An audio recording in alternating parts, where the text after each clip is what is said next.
Hey, second grade writers. Today we are going to talk about our formal writing. Okay, so we have already organized our information. We have already researched our animal that we want to talk about and write about. So today, now we're going to put it together on a Foursquare so that we can create our paragraph. Okay, so what I wanted to do is I want to show you first what we did last week. So you had your animal's name or your insect. What did it look like? Its habitat. Where does it live? Diet. What does it eat? Adaptations. I'm sorry. How did it adapt to its environment? Does it use camouflage? Does it hibernate? Does it migrate? What kinds of things does it do to be able to survive in the environment that it's in? Also, interesting facts that you did other than these things here. Why did you choose that animal or insect? Why do you like them? And what is most special? So, what information did you find that was most special? Okay. So, you're going to take what you wrote in here and you're going to put it together in the Foursquare. So, let's go to our Foursquare. Oh, no. Computer's being slow. All right, here we go. So I'm going to go here to our Foursquare and show you how to go about writing this. Okay, so this is what our Foursquare is going to look like. You will have a copy of this in your Canvas as well. So I'm just going to go ahead right here.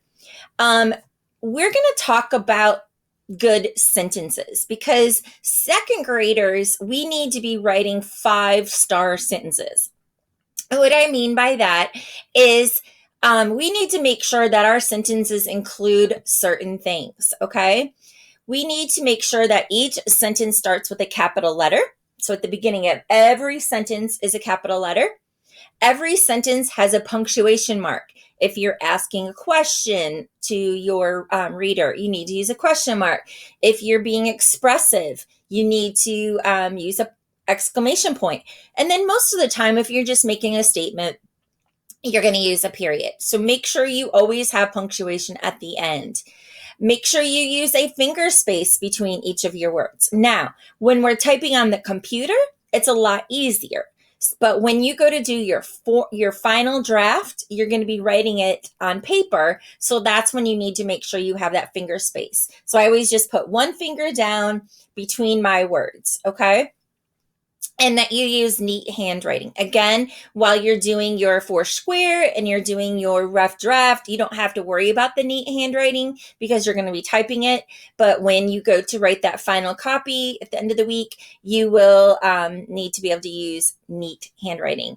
And make sure your sentences make sense. So reread them and make sure that that your reader is going to know what it is that you're trying to say. All right, and now we're going to talk about what I call 7-up sentences. 7-up sentences are sentences that have maybe 7 or more words in them and has all these sentence stretchers in it. So let's take the sentence, we stood outside for 20 minutes, okay? It sounds like a good sentence. Okay. We stood outside for 20 minutes, but it doesn't give the reader very much information about why or where or who was it. Okay. So that's what we want to look at. We want to look at different parts that we need to add to our sentence. So we have these little arrows right here. And each of these have a different part that we're going to add to our sentence, okay? And then you can see the addition part is whatever color the arrow is, that's the word that we added or the information that we added.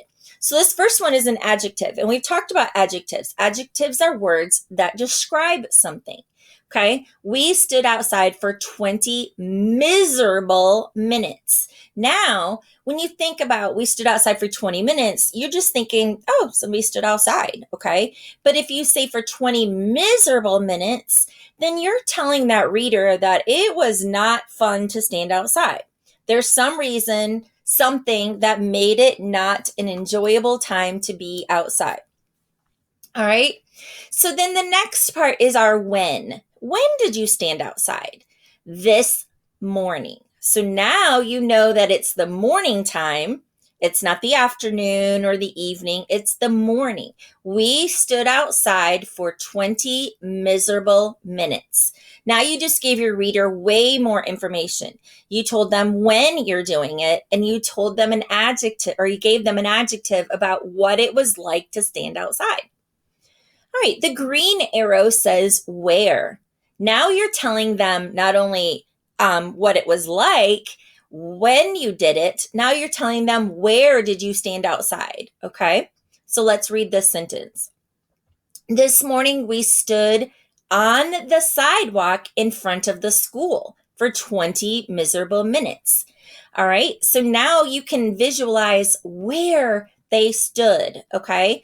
At first, when I was thinking of we stood outside for 20 minutes, I was thinking on the playground. So now my writer here has told me the information that I needed to know about where they stood. All right, so we have an adjective, we have when they did it, where they did it. Now we're going to talk about how, okay? So this one's a little bit different when you think about the how. How did we stand? Okay. Or how did the person in the sentence or the subject in the sentence do what they did? Okay. So this morning we stood shivering. So the shivering is telling us how we stood outside on a snow covered. So there's another adjective, because now we're not just talking about the sidewalk in front of the school. We're talking about something that describes the sidewalk.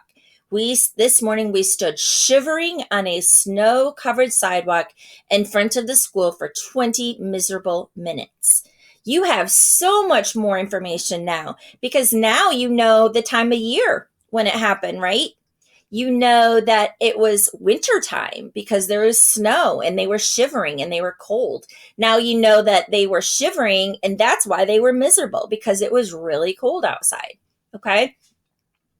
And then we need to know why. Okay. So we have our when, our where, our how, and our why. Okay. So this morning, we stood shivering on a snow-covered sidewalk in front of the school for 20 miserable minutes while the fire chief investigated the cause of the fire alarm. Okay. So now we know why we were standing outside for 20 minutes. Okay.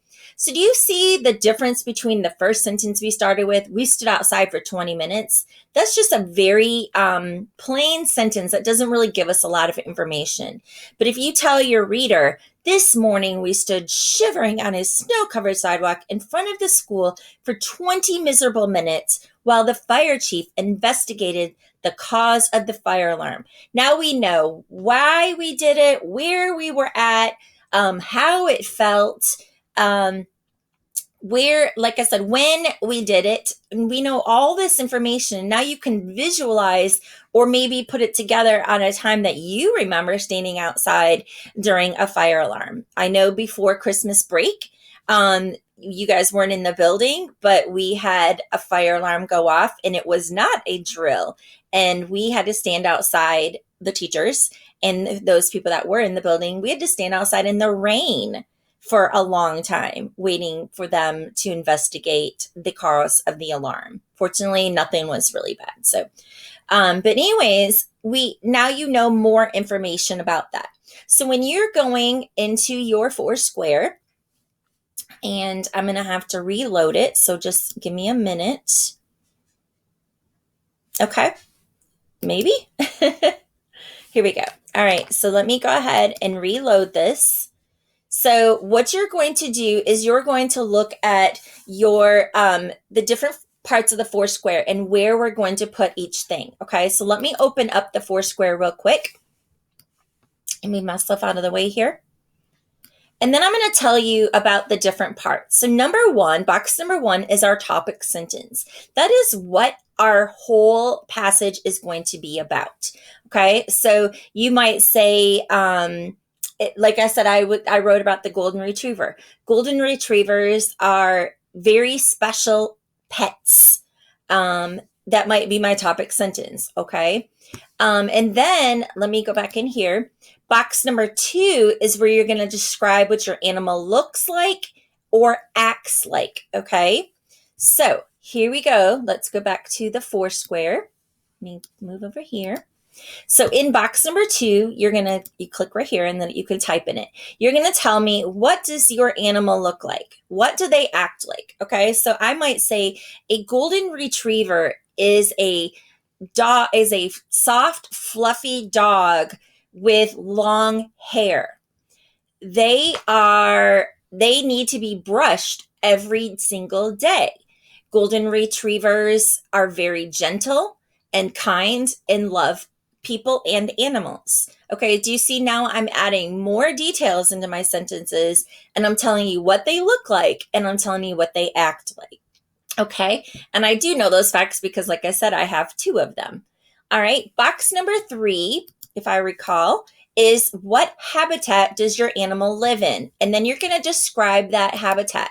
So we talked about habitats last week in science. So you guys should know a lot more about habitats and what they're like. What living things are there? What non-living things live in the habitat? What does the animal need in that habitat? Why do they live in that habitat? All right. So like for example of mine, golden retrievers are typically pets. They live in the home with their family. Okay. I might talk about what they need to go outside to use the restroom. I might even talk about what they eat, what they do outside, how they play. I might even talk about that they like to hunt or dig. Okay. And then how golden retrievers are used for hunting a lot as well. Okay. Then I'm going to go into box number 4. What interesting facts can you add about your animal? Okay. So what other interesting things can you say? For example, in the golden retriever, I might say golden retrievers love to retrieve things.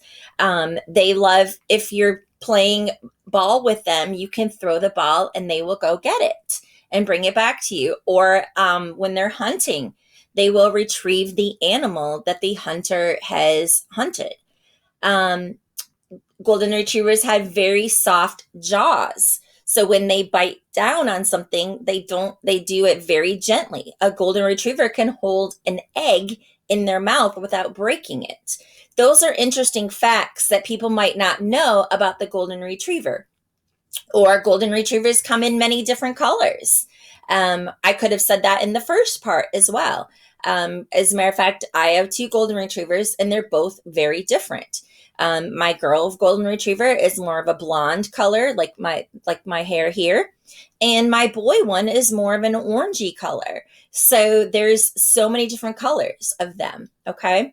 And then our ending sentence is, you're going to tell me, let me just go back here.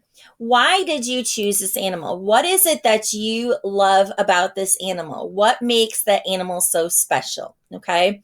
You could say golden retrievers are my favorite animals because golden retrievers make me feel blank because whatever you want to do, but tell us why you chose that animal. And what do you think that makes them so special? Okay, so that's what you're going to put in each of these. Right now, I want you just to focus on 3 sentences in each box, except for this first one. This first one is just going to have 1 sentence. But 3 good sentences, 5-star sentences, 7-up sentences that you can put in each one of these boxes. Okay, so that's the focus of our writing for today. But we need to go into one more thing before we go today. We're going to talk about abbreviations, okay? So an abbreviation is just a short way to write a word. So what kinds of things might we get, might have an abbreviation, okay? Titles of people. So if you go to the doctor, normally you won't see their name written on their wall like Dr. D-O-C-T-O-R. Smith, you would see DR, Dr. Smith. Days of the week, Monday, Tuesday, Wednesday. Sometimes we'll write them as an abbreviation to make it shorter so we don't have to write out the whole word. Addresses. I live on Kelowna Court. So instead of writing out the court part, we might write out CT for court. Okay. You might live on Holland Road. So instead of writing out the word road, you would write out RD. Months of the year: January, February, March. Okay. So we might abbreviate them, especially when you're getting into difficult ones to spell like February, or long ones like September. Okay. So sometimes we will just abbreviate them. Now, just know that May, June, and July typically are not abbreviated, but there is an abbreviation for them. But May is only three letters, so we don't abbreviate May most of the time. Okay. June and July, sometimes they just take off the last letter, but most of the time people write that one out. Measurement: if you're talking about weight, or you're talking about ounces or inches or feet, we will abbreviate that in a measurement instead of writing out the whole word. And then, of course, time. If we say it's 4 hours, instead of writing out hours, we might write HR. Or 10 minutes, we might write MIN. Okay. Or week, WK. So those are kinds of things that we do to abbreviate. So I have a chart here that'll just show you some of the different ones that we use. Like, for example, a woman who is married, we call them Mrs., but we don't write out MISSES. We write out the MRS. Mr., Miss. If somebody is not married or you don't know whether they're married, you would do the MS and the period. Oh, always forget. I'm sorry. I almost forgot. Always remember to put the period at the end of an abbreviation. Okay. Always, always, always, because that tells the person that that is an abbreviated word. Okay. You can see the days of the week, the months of the year, different ones for addresses, measurement, and then time. Okay. So these are all abbreviations. So we're going to go through this slideshow real quick, maybe, and talk about some different abbreviations. All right. So titles of people. Right here, an abbreviation is a short form of a word. Most titles of people are abbreviations. An abbreviation begins with a capital letter and ends with a period. Okay. So Mr., Mrs. would be MRS. So this is where you would find out. Captain. So think about that. Capt. Senior. SR. Doctor. DR. Junior. JR. So some of you guys might be a junior if you're named after your dad or your grandpa, or somebody else in your family. You might have Junior after your name, or your dad or grandfather might have Senior. Okay. All right. Let's go to the next one. I'm going to skip past this really quick. All right. So read the sentence. Mr. Sheen went to the store. What is MR an abbreviation for? So Mr. Sheen went to the store. It would definitely be Mr. right here. Captain Joe steered the boat. What is CAP an abbreviation for? Captain. Okay. And you see, because I read it as that abbreviation. Okay. His full name is Aiden Ryder Smith Jr. So JR is Junior. Mrs. Willis has 8 cats. Oh, Lord. Mrs. So MISSUS. You don't normally ever see it written that way. You most always see it MRS. Okay. Like mine would be Mrs. Man. An abbreviation is a short form of a word. Most titles of people are abbreviations. An abbreviation begins with a capital letter and ends with a period. All right. So it says, read the sentence, identify the abbreviation, and correct any mistakes. So Mr. and Mrs. Park teach dance classes. Now, we know Mrs. Park is written correctly, but what's wrong with the word Mr.? Good. It needs a capital letter, doesn't it? Mr. All right. Even Reverend Walsh attends the class. What's wrong with this word? what did we say that all abbreviations need to have? A capital and a period. So we would have to put a period at the end of the sentence. Let's do one more. The best dancer is Dr. Jin. All right. So what is wrong with the word doctor? What do we know it has to have? Yeah, a capital letter. So doctor should be capitalized. All right. So I'm going to squeeze on to the next. Days of the week, months of the year. These are all different abbreviations. So what I want you to do is I want you to just kind of go through the rest of this slideshow. I'm just going to click through here quickly. And then it's going to ask you some different abbreviations. So then you're going to go through and tell me what those are. Okay. So let's go on to your activity for today. So you're going to have an activity that has abbreviations in it, and you're going to use the word bank to complete the chart. Okay. So right here, it says Mr. So you'll go up here, and I put the words up here for you so that you can make sure you grab the right ones. All right. So it's not a drag and drop one. Okay. As you see right here, it is going to be text boxes. Okay. So in here, you're going to have to type in Mr. So remember, it needs a capital letter, the R, and a period. Okay. So that's how you would do that with Mr. And then you just know that you used that one. Okay. Then you go to the next one, which is Sunday. And then you find what abbreviation up here is for Sunday, and you're going to type it in. So make sure when you type them in, you use that capital letter and use the period, just like it is up here. I gave you exactly the way it is supposed to be written up here. Okay. And then when you're done with that, you're just going to close out of your activity and move on to the rest of your stuff for the day. Okay. All right. So that is our writing for today. Like I said, we had our Foursquare that we're going to finish, and then you have that abbreviation worksheet. Okay. I hope that you enjoyed researching your animal or your insect, and I look forward to reading your papers very soon. Have a great day, second graders. Bye.